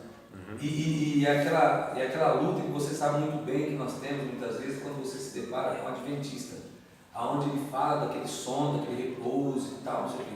E aí eu me pego, eu falo, mas como que repouso, como que sono, esse sono do repouso lá, que eles falam, sendo que Jesus olha para o camarada, olho no olho, e fala, ainda hoje. Ele não fala daqui uma semana, daqui um mês, daqui um século. Ele fala, ainda hoje. Estarás comigo no paraíso. Aqui o Testemunho de Jeová, ele muda um pouquinho essa construção da frase. Ele muda um pouquinho, né? Porque está escrito, ainda hoje estará comigo no paraíso, né? Ainda hoje estará comigo no paraíso. Eles mudam a vírgula lá e muda o sentido. Agora não me recordo exatamente como que é, mas eles mudam mesmo. Tira uma vírgula lá e dá outro sentido. A gente já aprendeu isso em hermenêutica, lembra? Uma vírgula que você tira da frase já muda o sentido. É o que eles fazem, não me lembro exatamente. Mas a questão então, esse ladrão da cruz, e nessa ocasião, Jesus, na sua morte, desce, de fato, a esse lugar existencial, não geográfico, mas existencial, onde sim ele vai testificar dele, e Pedro vai falar isso, né? Escatologia a gente trabalha um pouquinho melhor isso. Mas a questão é, o que é necessário para ser salvo? Tem alguns elementos que a gente fala teologicamente falando, está em Romanos capítulo 2, a fé, o sangue e a graça. São os 3 elementos que é necessário para ser salvo. A fé, salvação é pela fé, em Cristo, né? O sangue de Cristo é o que possibilitou, o preço pago para o nosso resgate foi o sangue de Cristo. E a graça é o meio pelo qual Deus salva o homem. Sois salvos pela graça, por meio da fé. Então a fé é o meio, a graça, por meio sois salvos pela graça. A graça é a ação de Deus e o sangue de Cristo é o preço pago. Então, fé, sangue e graça. E o Antigo Testamento, como as pessoas eram salvas? Pela fé, pelo sangue de Cristo e pela graça de Deus. Sempre foi. Porque às vezes faz essa divisão errada. Antigo Testamento era a lei, Novo Testamento é a graça. Não, irmãos. Deus sempre se relacionou com o homem pela sua graça. Se não fosse pela graça de Deus, o homem nem criado teria sido. E depois do pecado, o homem nem continuaria a existir se não fosse a graça de Deus. Então a graça de Deus sempre agiu em todas as ocasiões, em todos os momentos, em toda a história humana. É impossível existir qualquer coisa sem a graça. E Deus só agiu pela graça porque o sangue de Cristo, na sua ótica, na ótica da Trindade, já tinha sido derramado antes de qualquer coisa. Lembra que eu falei no começo que a santidade de Deus não pode compactuar com o pecado? Então tudo está em Deus. Tudo está dentro de Deus. Tudo. Quando o homem peca, o pecado entra no mundo. Não foi o que nós lemos em Romanos 5,12? O pecado entrou no mundo. Se o pecado entrou no mundo, como que Deus pode compactuar com esse pecado? Como que era possível continuar essa relação? Porque quando o homem peca, Deus continua indo lá no jardim. E aí, Adão, cadê você? Ô Senhor, estava nu e tive medo. Quem te mostrou que estava nu? Vem aqui. Continuou o relacionamento de Deus com o homem mesmo após o pecado. Por quê? Porque Deus sempre se relacionou com a graça. E o sangue de Jesus na mente de Deus, na eternidade, já tinha sido derramado, irmãos. 1 Pedro, isso está escrito, capítulo de número 1, versos 18, 19, 20 e 21. Vamos ler, eu estou primeiro dando os materiais bíblicos para vocês, para a gente concluir aqui. É por isso que o estudo às vezes não apetece muita gente, porque as pessoas querem tudo pronto, né? Eu estou indo aqui numa construção de pensamento. Segura a ansiedade, varinha. Eu estou numa construção de pensamento e dando ele mesmo, porque assim a gente tem uma resposta direta, para nós é melhor, porque é mais fácil, é mais rápido. Essa é a nossa geração ansiosa. É que a gente pensa que você vai esquecer. Não vou não. Eu estou aqui construindo uma ideia para que vocês saibam e saibam porque sabem. Entendeu? Não só que vocês saibam de uma resposta, mas por que eu sei disso? Por que tem essa conclusão? Aí a gente tem material bíblico. Aí a gente foi de Gênesis a Apocalipse. Eu já fui de Gênesis a Apocalipse aqui. Percebe? Esse é o estudo, irmãos, onde a gente vai absorvendo e a gente, com a consciência, a conclusão como fruto do pensamento e da reflexão, aí a gente sabe porque sabe. E tem convicção de que sabe porque a gente tem material para saber o que sabe. Mas eu não esqueço não, nós vamos voltar em Hebreus capítulo 11, na primeira pergunta da Maíra. Então, 1 Pedro capítulo de número 1, versos 2, 19, 20, 21, eu acho que 21 também, vai dizer que nós não fomos comprados com coisas corruptíveis como o prato ou ouro da vossa vã maneira de viver, que por tradição nós recebemos dos nossos pais. Mas como de um sangue, né, como de um cordeiro imaculado e contaminado, não é isso que diz o texto? De Jesus, versos 18 e 19, eu li agora. E o que diz o 20? Para arrematar. O qual na verdade foi conhecido? O qual na verdade, o qual o quê? O sangue de Jesus, o sangue desse cordeiro foi conhecido antes da fundação do mundo. Está como de um cordeiro sem defeito e Isso. sem mancha, o sangue de Cristo. Isso, ele foi conhecido, o sangue de Jesus, antes da fundação do mundo. 19, Estou falando do 20, isso, 20, eu li até o 19. É, que ela estava falando do 19. Não, do 20. Então, o sangue de Jesus, o qual na verdade, o qual o quê? O verso 19 está falando do sangue do cordeiro imaculado e contaminado. Esse sangue do cordeiro imaculado e contaminado, na verdade, em outro tempo, estou facilitando aqui para juntar, tá? em outro tempo foi conhecido, antes da fundação do mundo, antes que o mundo existisse, fosse fundado. Esse sangue já era conhecido. Apocalipse capítulo 13, verso 8. Vamos ler o texto para complementar aqui. Apocalipse 13, versículo de número 8. Olha só. E adoraram-na todos os que habitam sobre a terra, esses cujos nomes não estão escritos no livro da vida do Cordeiro, que foi morto desde a fundação do mundo. O Cordeiro foi morto desde a fundação do mundo, antes da fundação do mundo. Então, na ótica de Deus, antes que Deus disse haja luz, Ele disse na eternidade haja cruz. A cruz, o sangue, o sacrifício de Cristo, na mente de Deus já tinha acontecido. Tá certo? É por isso que Ele se relacionou com o ser humano. É por isso que Deus não amaria ninguém. É por isso que o texto diz que Deus amou. Está lá atrás, não está? Ele amou de tal maneira a humanidade, que deu seu próprio Filho unigênito, para que todo aquele que nele crê não morra, não pereça, mas tenha vida eterna. Mas Ele amou. Não é que Ele amaria, não é que Ele vai amar, Ele amou. Ele amou antes de todas as coisas. Nós não amamos a Deus, Ele nos amou primeiro, diz Paulo em Romanos capítulo 5. Ainda nós inimigos, Ele nos amou primeiro.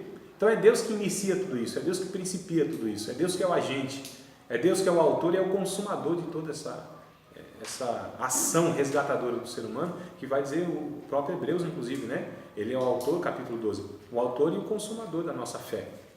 É Ele que faz tudo, irmão. Ele é o justo e Ele é o justificador.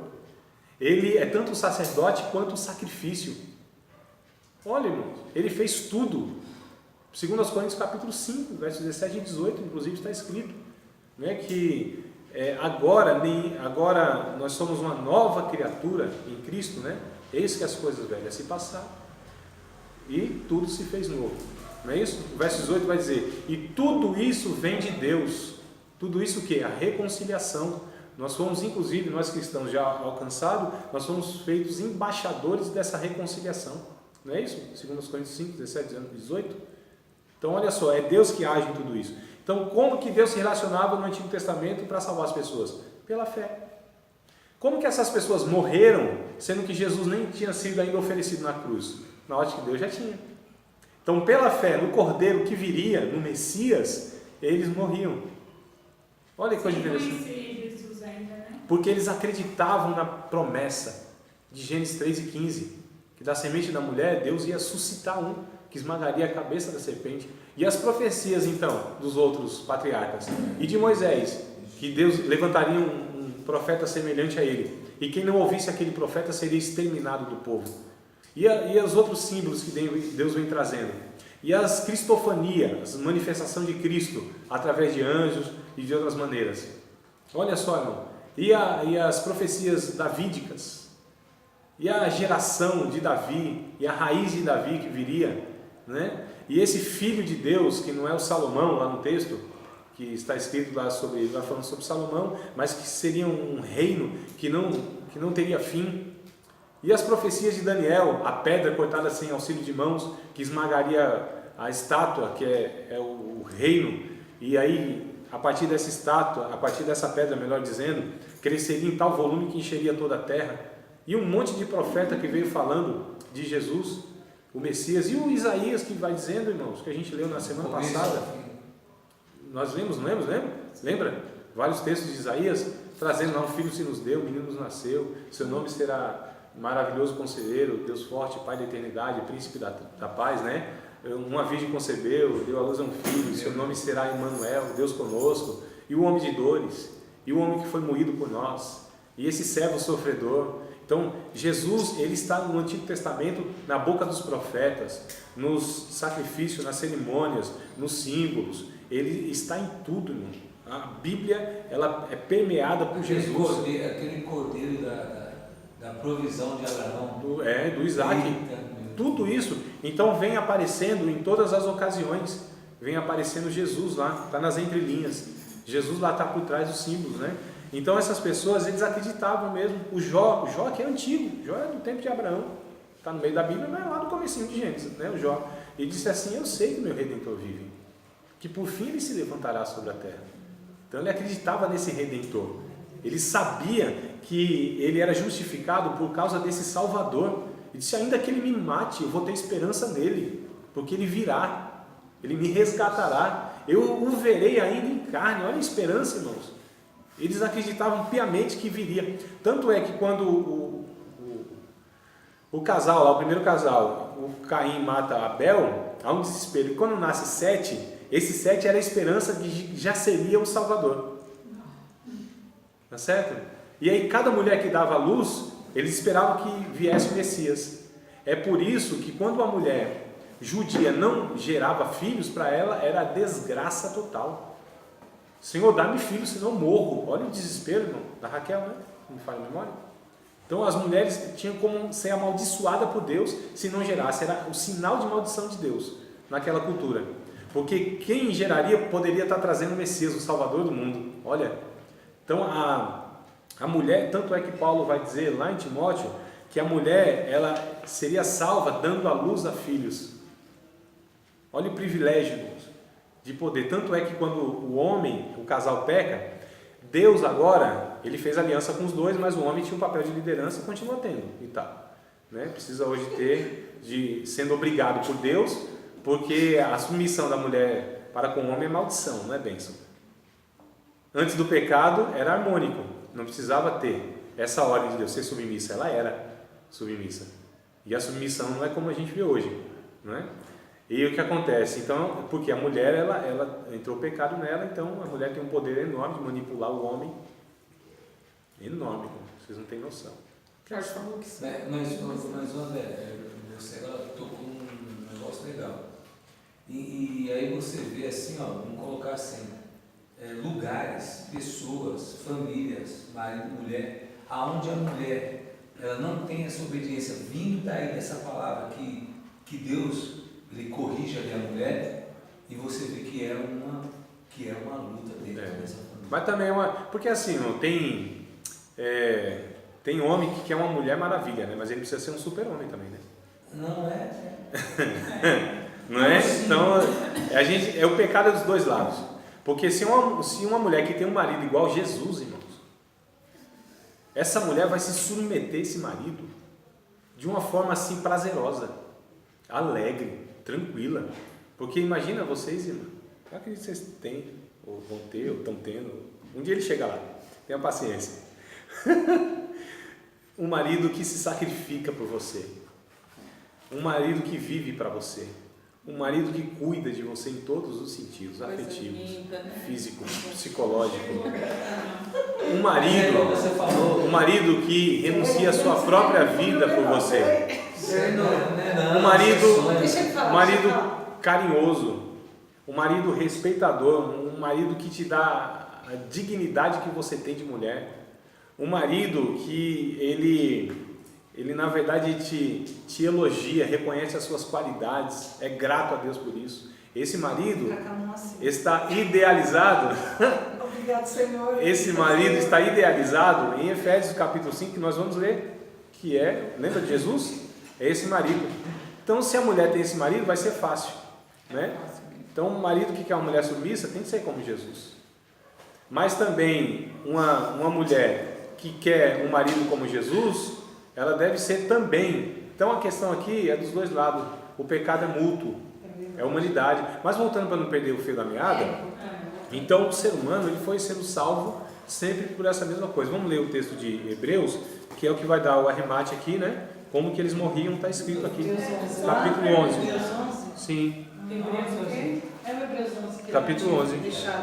Professor, eu não sei se já vai responder, mas uma pergunta. Até que geração foi salva já? Depois de Cristo? Antes. A humanidade foi salva. O sacrifício de Cristo ele é válido para a humanidade. Não, sim, mas o povo já está lá em cima. Todo aquele que ele confiou nessa promessa da vinda do Messias. Todo ser humano. De antigo, a gente faz essa separação, Maíra. Aí isso causa dificuldade em nós. Ah, mas antes de Cristo foi salvo, depois, como que é? Não, Jesus ele morreu pela humanidade. Sim. Isso quer dizer, quando Jesus estava na cruz do Calvário, quando ele diz aquelas palavras, Deus meu, por que me desamparaste? a gente precisa pensar o seguinte: Jesus estava naquele momento em um corpo humano, carregando sobre os seus ombros, e isso vai dizer o Isaías, inclusive, no capítulo 9, né, de Isaías, o principado estava sobre os seus ombros. Então Jesus estava carregando na cruz ali o peso da culpa da humanidade, desde o primeiro homem que pecou até o último ser humano que existirá. Tudo estava nas costas de Jesus, naquele momento. Você imagina? É por isso que Deus, ele vira o rosto. É por isso que por um momento, Deus o Pai, ele se afasta um pouco a essa sensação de Jesus: Deus meu, por que me desamparaste? Porque Deus não podia ver, o Pai, tanto pecado nas costas do seu Filho. Então ele se afasta um pouco nesse sentido.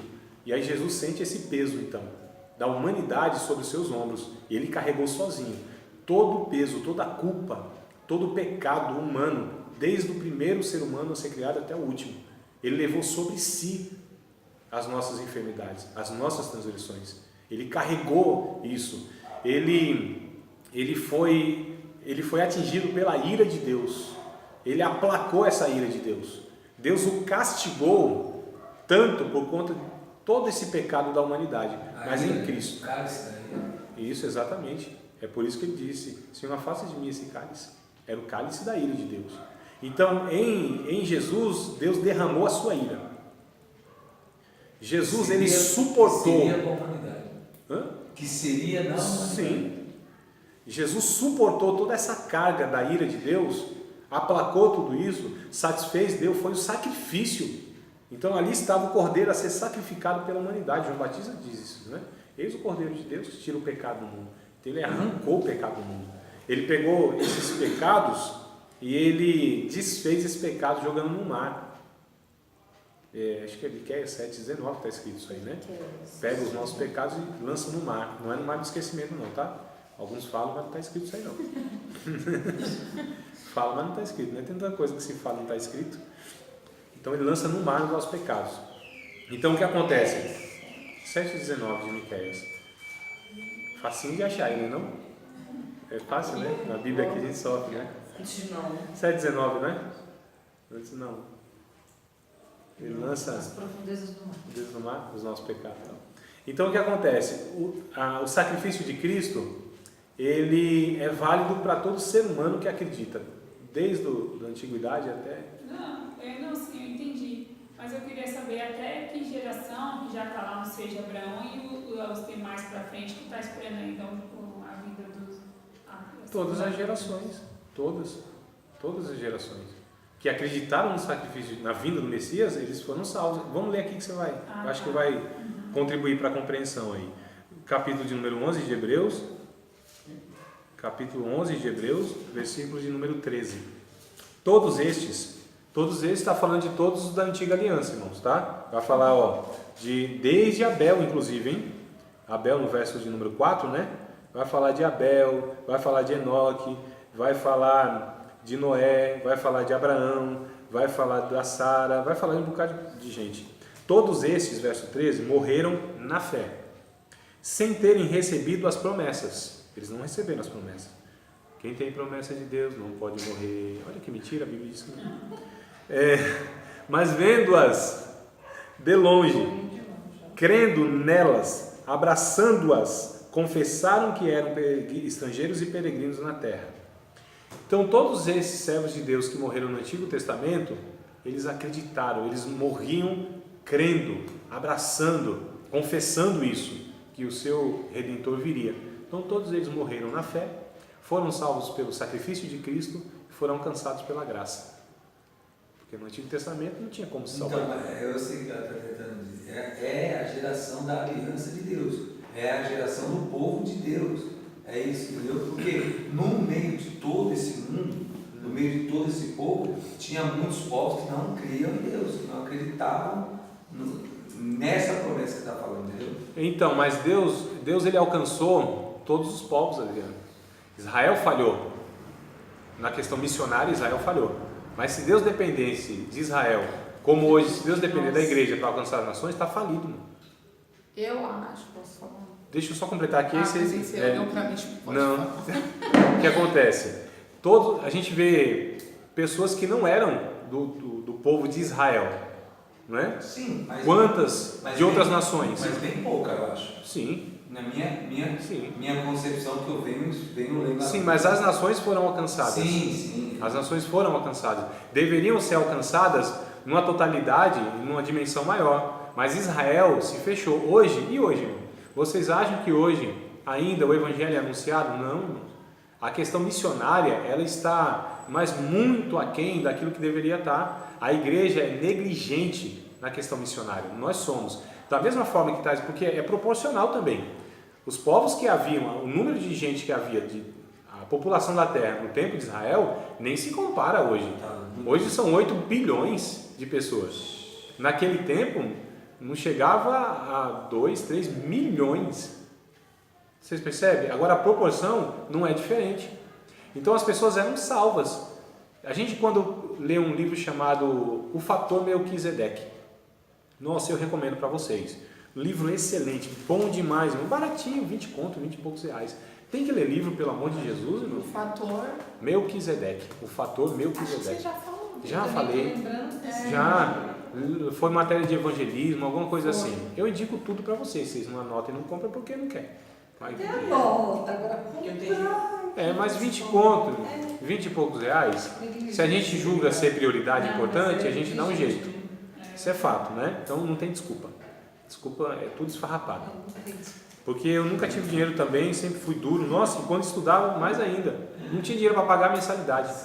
Não tinha dinheiro, irmão. Comecei o curso de teologia desempregado. Para mim isso nunca foi impedimento.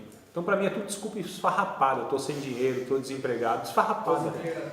Tudo para mim é esfarrapado. Mostra que não é prioridade para a pessoa, que a pessoa, se tiver sobrando, ela faz, que não é importante.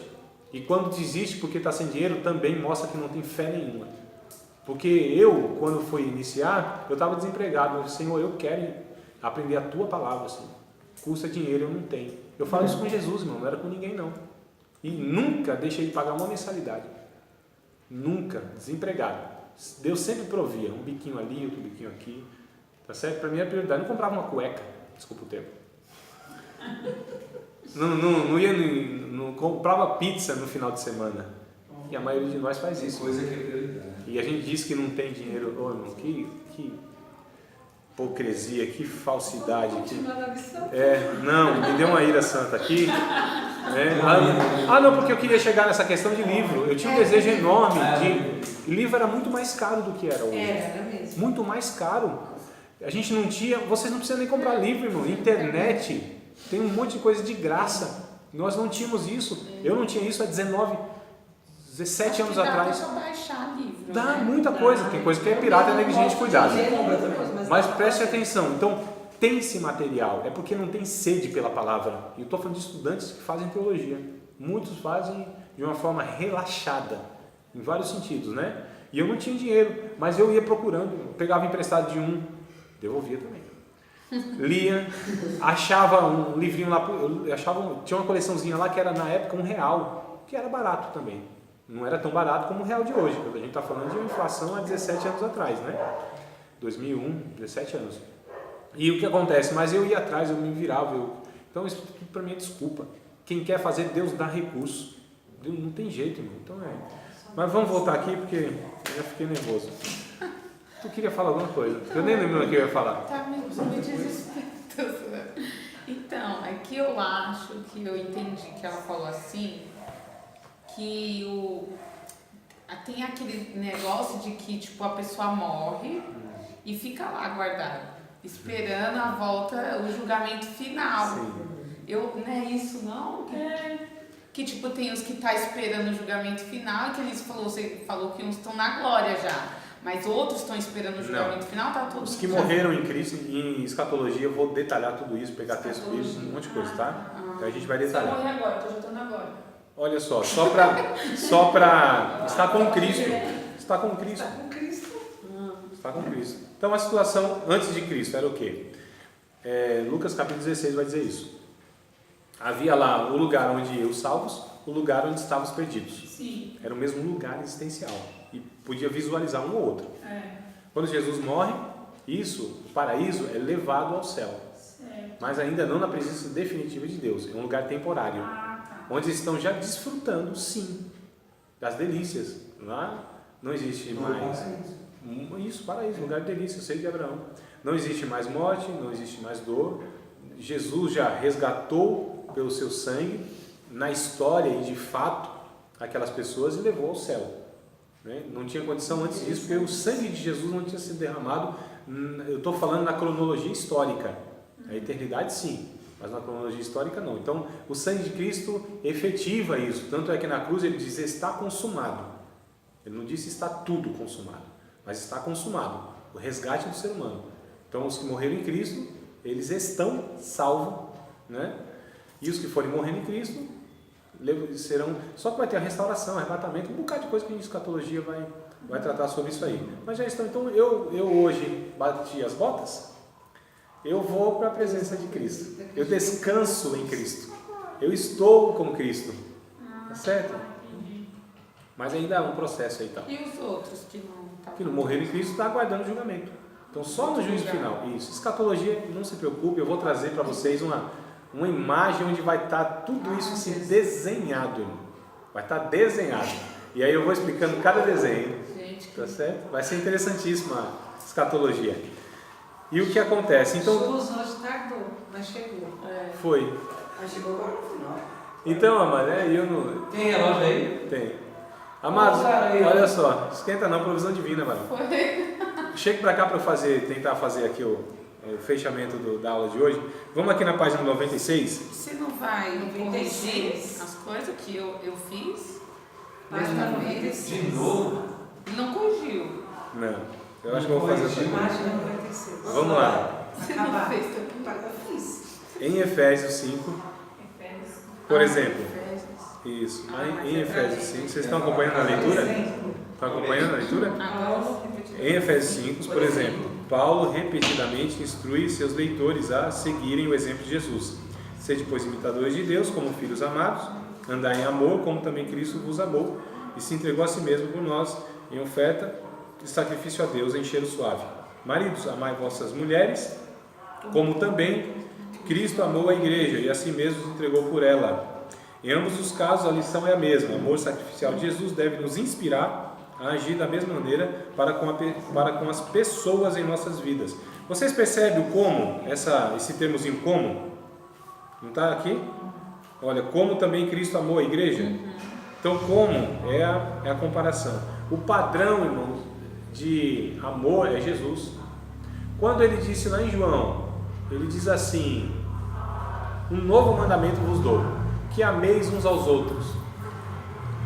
Eu pergunto para vocês, esse mandamento é novo, amar uns aos outros? Não. Como que Jesus diz então que dá um mandamento novo?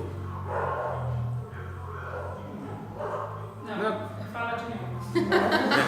Novo mandamento ele dá. Capítulo 15 de João, capítulo 15, Jesus disse assim para os seus discípulos: um novo mandamento vos dou, que ameis uns aos outros, assim como eu os amei. O mandamento é novo? Não é novo. Não estava no Antigo Testamento? Por que ele diz que é um novo mandamento? Porque ele dá um padrão de referência. Como eu vos amei. Mas não terminou a frase. Sim. O padrão dele. Sim. Vamos pegar o texto? Só para você ver que eu li sim. Todo o texto. Eu li. Eita, será que é 15 mesmo? Deixa eu ver. Eu acho que não é não, mas eu vou achar. Porque é João. Eu falei 15, né? Rapaz, era 15 que eu me lembrava. Não, meu pai, agora... Mas aqui fala, É 15 e 12, né? Então é 15 O mesmo. meu mandamento é este, que vos ameis uns aos outros, assim como eu vos amei. Ah, é verdade, é 12. Obrigado, Yuri. Meu irmão, que vos ameis uns aos outros. Meu mandamento é esse, que vos ameis uns aos outros. Não, mas ele traz, não é essa expressão não. Não. Um novo mandamento vos dou. Um novo mandamento. Tem uma referência de João 13:34. Acho que é isso aí então, vamos ver. É isso mesmo, mano. Vera, obrigado, mano. 13:34. Um novo mandamento vos dou. Que vos ameis uns aos outros, como eu vos amei a vós, que também vós uns aos outros vos ameis. Inclusive ele diz no verso 35 que nisso nós seríamos conhecidos como os discípulos dele. A única marca, irmãos, a única marca que nos distingue, nós só seremos conhecidos por uma única coisa. Estou falando no critério de Deus, na ótica de Deus, na questão bíblica.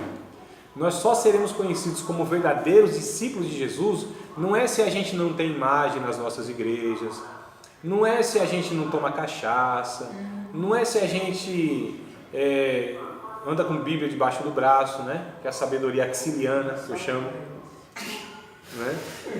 Que na axila. Então, a sabedoria axiliana, a Bíblia debaixo do braço, mas não vive nada, né? Então, essa é uma sabedoria demoníaca. Então, o que acontece?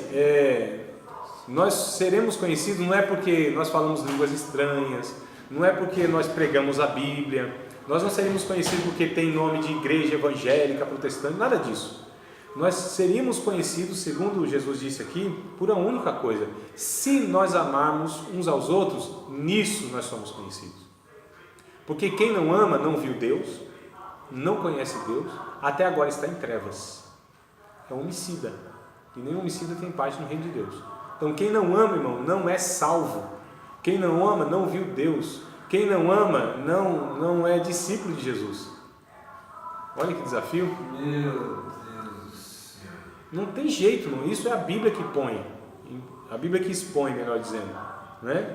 Então, Jesus disse, mas aí o capítulo 15, ele vai completando o verso 12 que o Yuri trouxe, né? Assim como eu vos amei.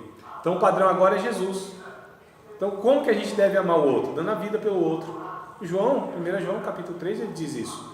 Capítulo 3, verso 16, hein? Tem o João 3,16, né? Que Deus amou o mundo de tal maneira, mas tem o 1 João 3,16. Que nós devemos dar a vida pelos nossos irmãos. Olha só. Então lá no 3,16, o Evangelho de João, Deus enviou o seu Filho deu a vida por nós. Em 1 João 3,16, nós devemos, a semelhança do nosso Senhor, do nosso Salvador, daquele que a gente imita, daquele que a gente quer viver igual, daquele que nós nos chamamos pequenos cristos, seguidores dele, né, que nós chamamos de cristão. Aí a gente deve fazer a mesma coisa, dar a vida pelos nossos irmãos. E aí o apóstolo João vai dizer, como é então esse amar? Esse amar não é por palavra, não é de língua, mas é por obra e em verdade, está escrito no texto aí, por obra e em verdade. Porque se nós temos bens deste mundo, e nós estamos vendo o nosso irmão sofrendo, padecendo necessidade, e a gente cerrar o nosso coração, ou seja, não for generoso e não ajudar o nosso irmão, como estará nele o amor de Deus, irmãos? É o que o apóstolo João está dizendo aí. Não foi? Eu li na íntegra, não foi, Maíra? Tudo certinho. 1 João 3, 18, 19, 16, 17, 18, pode ler tudo, lê o capítulo todo. Não é, irmão? Então João aí, ele vai dar como vou dizer, um crivo, um parâmetro. Ele vai mostrar pra gente que a gente tem que amar, que quem não ama não tem jeito, irmão. É hipocrisia pura, eu amo a Deus, isso é mentiroso, o João vai dizer, isso é mentiroso. Se você diz que ama a Deus, mas aborrece o irmão, ama a Deus, mas não usa o que você tem para cuidar do João sabia muito bem de amor. Sabe, o apóstolo do amor, conhecido, né? Filhinhos e tal. Então, irmãos, esse é o crivo, e Jesus, ele nos dá esse parâmetro aí. Então, o nosso modelo é Jesus. O amor chegou, amor. Então, e aí o próprio Paulo, olha como os apóstolos são harmoniosos. A palavra de Deus é a mesma, na boca de quem quer que seja, lá dos apóstolos. Paulo vai dizendo, olha, irmão, não deva nada para ninguém, não, a não ser o amor. Porque não tem jeito da gente pagar essa dívida. É uma dívida que a gente tem um com o outro, uns com os outros. É o amor. Não tem jeito. Ninguém ama o suficiente. Ninguém ama como Jesus amou, mas nós devemos imitá-lo nisso. Quem ama é de Deus, quem não ama não é de Deus. João fala isso. Sou eu que estou falando nada. Exatamente isso. Quem ama é de Deus, quem não ama não é de Deus. Quem ama conhece a Deus, quem não ama não conhece a Deus. Quem ama está na luz, quem não ama está em trevas. Quem ama é salvo, quem não ama não é salvo. Quem ama é discípulo de Jesus, quem não ama não é discípulo de Jesus. Pode fazer descer fogo do céu, tem a maior sabedoria do mundo. E o famoso, irmãos, texto de 1 Coríntios 13, ainda que eu falasse a língua dos anjos e dos homens, se não tivesse amor, eu seria como o sino que Você está falando tanto de amor assim? Olha só, Domingo foi pregado sobre isso, você estava falando de novo? é a Bíblia, né? Eita, É porque a gente tem que sempre ouvir isso. Então, olha só a coisa interessante. Ele vai dizer: eu poderia conhecer todos os mistérios de Deus. Eu poderia ter a ciência tal, eu poderia mover sabe, tudo. Eu poderia dar minha vida como sacrifício na obra de Deus. Poderia ser um mártir. Mas se não tivesse amor, de nada disso adiantaria. Então, no capítulo 13, que está entre o capítulo 12 e o capítulo 14, não precisa estudar muito para saber isso. Está aqui Paulo falando dos dons do capítulo 12 e no capítulo 14 ordenando, ou seja, dando ordem a esses dons. E ele falou: vou dar uma pausa aqui nos dons. E não é isso aqui não, vocês têm que saber o que é amor. Você pode ter todos esses dons, serve de nada. Vai para o inferno com todos esses dons, profetizando, curando, pregando, eis que assim diz o Senhor, e tudo mais, e falando e fazendo um monte de coisa, fazendo um monte de coisa, e fazendo caridade e ajudando pessoas. Mas se a motivação, se não tiver amor no coração, irmãos, não vai ver Deus, não tem jeito, não tem jeito. É amor. Então, quanto mais a gente é parecido com Jesus, mais humano a gente é, mais ama, mais é generoso, mais é compassivo. Aí sim, a gente tem amor, a gente tem gozo, a gente tem paz, a gente tem longanimidade, benignidade, bondade, fidelidade, mansidão e controle de si próprio. Aí aqui sim está o fruto chamado amor, com 9 aspectos. 9 aspectos do amor. Então, o amor, ele se alegra, ele tem paz, ele é benigno, ele é bondoso, ele é paciente, ele é longânimo, né? Ele é fidedigno, tem fé, ele controla-se a si mesmo em prol do outro, tá certo? Então, vocês avaliam, se tiver parecido com isso, vocês estão no caminho certo. Se nós estamos sendo moldados